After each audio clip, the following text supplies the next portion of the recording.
السلام علیکم۔ Doctor helping health میں خوش آمدید۔ 5 ایسے کھانے جو حمل میں کھانے سے بچہ ذہین پیدا ہوتا ہے۔ نمبر 1، دودھ۔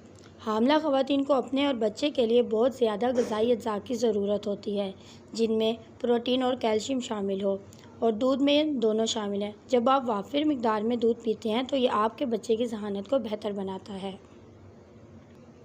نمبر 2، انڈے۔ حاملہ خواتین کے لیے غذائیت کا بہترین ذریعہ ہے۔ انڈوں میں مختلف وٹامن، غذائی اجزاء اور پروٹین اچھی مقدار میں پائے جاتے ہیں، جس سے بچے کے دماغ کی اچھی نشوونما ہوتی ہے۔ Number 3، fatty fish. Omega 3 fatty acid سے بھرپور مچھلی بچے کے دماغ اور اعصابی نظام کی نشوونما کو یقینی بناتی ہے۔ حاملہ خواتین کو ہفتے میں 2 بار فیٹی فش کھانی چاہیے۔ نمبر 4، بادام۔ بادام بچے کی صحت مند اور ذہین دماغ کی نشوونما کے لیے ایک حیرت انگیز غذا ہے۔ اس میں پروٹین، وٹامن ای اور آئرن کی مقدار زیادہ ہوتی ہے، جو بچے کی نشوونما کے لیے بہت ضروری ہے۔ نمبر 5، سبز پتے والی سبزیاں۔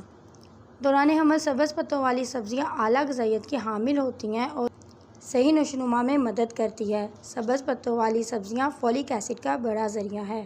شکریہ۔